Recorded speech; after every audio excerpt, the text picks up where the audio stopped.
People ask me, how'd you get there? How'd you get to where you're at? Well, where's there? Where's that? I'm on a journey. This thing that I'm on is not a destination, it is a journey. It's a day in and day out process to better myself and be the best that I can be. That's what I want to be, is the best bit and spur maker I can be.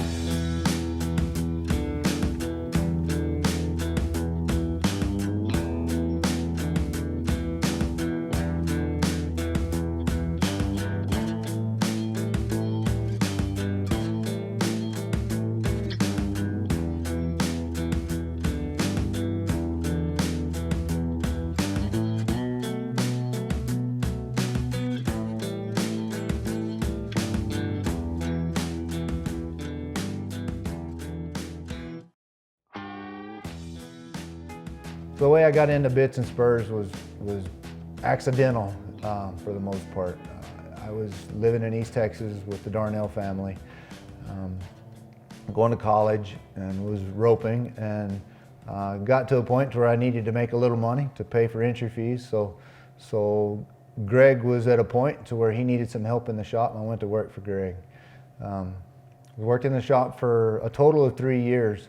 About a year and a half into it, he asked me if I wanted to engrave, wanted to try to engrave, and I thought, well, you know, that might be fun. I asked Greg, I said, you think I can do it? And he said, sure, it's just like you're roping, just practice. And man, it was just like my roping. I loved it. And so my first spark probably came from the engraving aspect, the artistic side of what was going on.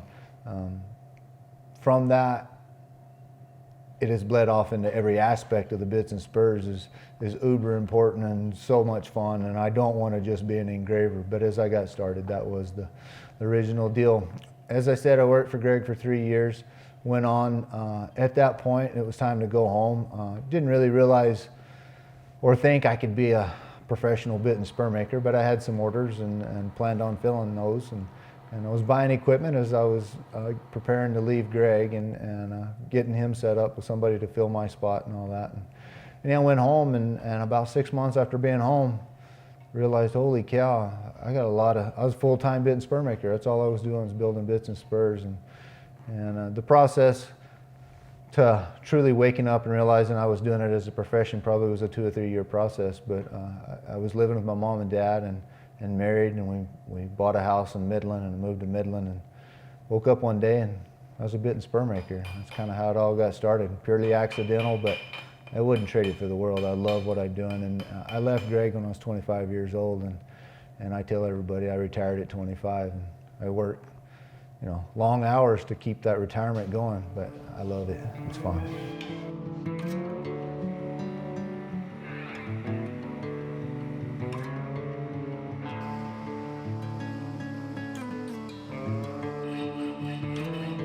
In the craft aspect of it, which I now believe after much thought is a beautiful thing. It's not the craft fair at the bazaar of the church, I mean, which is beautiful too.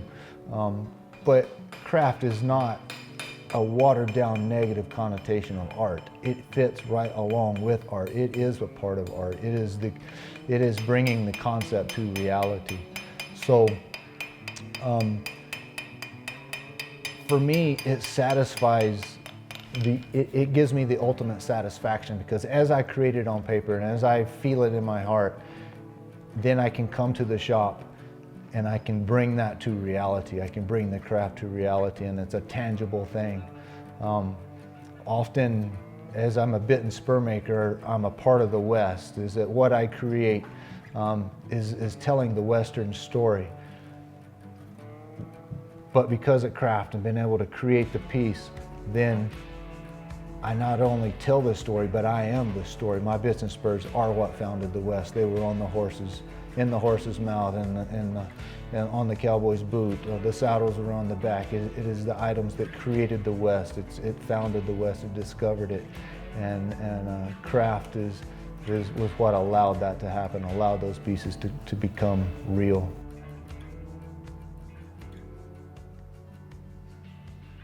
As a custom guy, everything starts out with the computer or the drawing paper, and I then take that design and I'll print it out on a piece of paper, and take it to a bandsaw and use a bandsaw to cut my designs out to start the process. Ironically, the really, really nice stuff, the stuff that's the really high-end stuff, is all done by hand. Files, the polishing stones and all that creates the finish.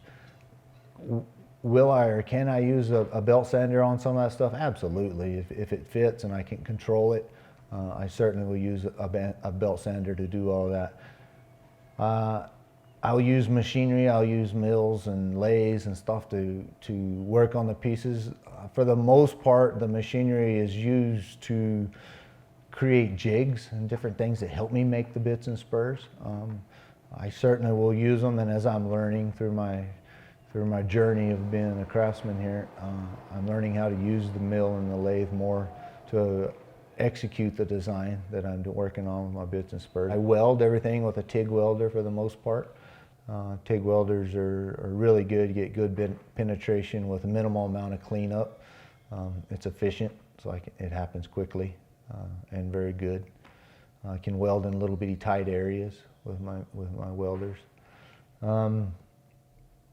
With my engraving, I use a Steve Lindsay handpiece. I have a turntable that I built myself. I have a Leica microscope. I've been engraving I started engraving when I was 23. I've been engraving 22 years now, or something like that, 22 years. And I'm still learning how to run the darn thing. It's quite complicated, and I thought I knew how to engrave. Well, I went to Louisiana to study under Sam Alfano for a week. I told Sam, big bold me, told Sam as I was going, I said, hey Sam, we probably just need to do pencil and paper type stuff, learn the design and the drawing aspect of it. Mechanically, I've been engraving for a long time and I'm pretty comfortable with that. Well, that was about 3 years ago that I went. I'm still trying to learn how to cut the way he did. I'm still trying to learn how to mechanically make the cut. So you never quit learning, and I learned a lot by opening my darn mouth. But the engraving bench is its own profession in its own right.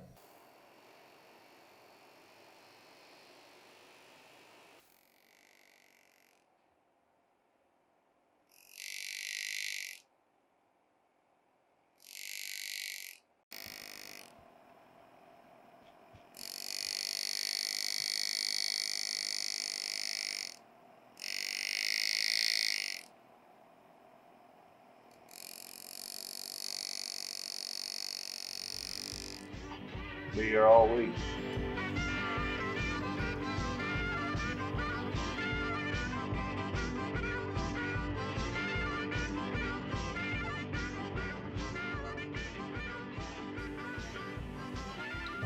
You hear a doctor's office referred to as the doctor is practicing medicine. Well, I'm practicing bit and spur making. That's what I do day in and day out with my customers. Each person is paying me to practice and play and get better on this journey that I'm on. I don't ever want to get there. I never will get there. And yeah, I guess as I get old and shaky, then the body won't allow me to create to the same level I have. But I'll always be trying to better myself and enjoy the journey. And as far as being a master, or the best, I was at a long time ago because my mom thought so, and the rest of it. You can go to Facebook too, social media will tell you you're the best, but who cares about all that? Just enjoy what you're doing, work hard at it, expose yourself to people better than you. Getting a critique from somebody is one of the most nerve-wracking things in the world because we all want the tap on the back, but that's not going to get you anywhere. The tap on the back's not going to do it.